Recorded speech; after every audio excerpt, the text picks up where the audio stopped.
ಹೋಗ್ತಾರೆ ಅಂತ ಹೇಳಿ ನಮಗೆ ಮಾಹಿತಿ ಇಲ್ಲ. ಆದರೆ ಖಂಡಿತವಾಗಿ ಹೈಕಮಾಂಡ್ ಭೇಟಿ ಮಾಡಿದಾಗ ಇವೆಲ್ಲ ಚರ್ಚೆ ಮಾಡ್ತಾರೆ. ಮಾಡಿ ಏನು ತೀರ್ಮಾನ ಆಗುತ್ತೆ ಕಾಯ್ದು ನೋಡೋಣ. ಸಂಪುಟ ಪುನರಚನೆ ಆಗಬೇಕು ಅಂದರೆ ಬೇರೆ ಬೇರೆಯವರೆಲ್ಲ ಹಿರಿಯರು ಕೆಲವರು ಅಸಮಾಧಾನ ಅವ್ರನ್ನೂ ತಗಬೇಕು ಸಂಪುಟಕ್ಕೆ ಅನ್ನುವಂಥದ್ದು ಕೂಡ ಈಗ ಒತ್ತಡ ಇಲ್ಲ. ಇದೆಲ್ಲ ಸ್ಪೆಕ್ಯುಲೇಷನ್ಸು. ವಸ್ತುಸ್ಥಿತಿ ಏನಿದೆ ಅಂತೇಳಿ ಅವರು ಹೈಕಮಾಂಡಿಗೆ ಹೋಗಿ ಚರ್ಚೆ ಮಾಡಿ ಬಂದ ಮೇಲೇ ಗೊತ್ತಾಗುತ್ತೆ.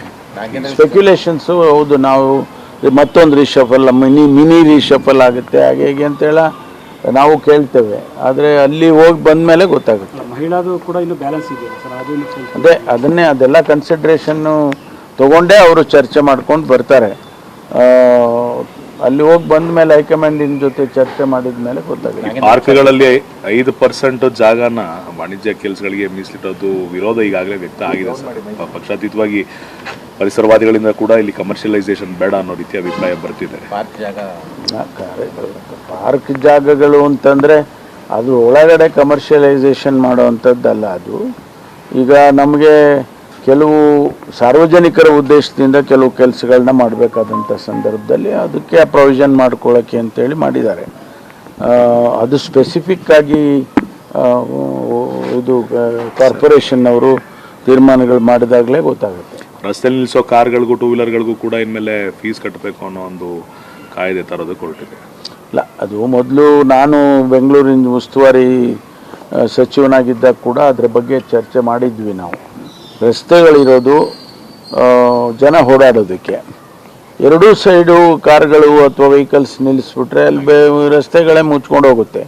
ಅದಕ್ಕೊಂದು ಕಾನೂನು ತರಬೇಕು ಹಾಗೆ ಅಂತೇಳಿ ಅವಾಗೆಲ್ಲ ನಾವು ಚರ್ಚೆ ಮಾಡಿದ್ದು.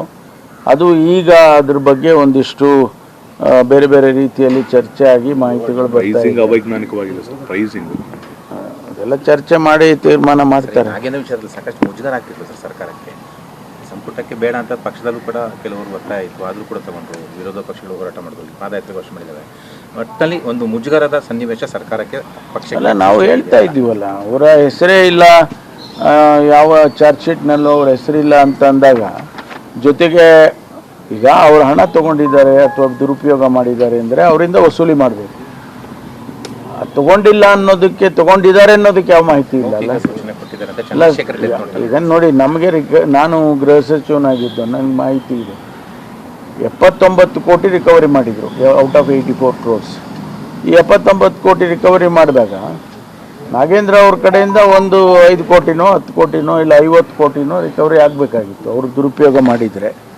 ಒಂದು ವೇಳೆ ಅವರು ಯಾವುದಾದ್ರೂ ರೂಪದಲ್ಲಿ ಅವ್ರ ಅಕೌಂಟಿಗೆ ಹಣ ಹೋಗಿದ್ರೆ ಅವರು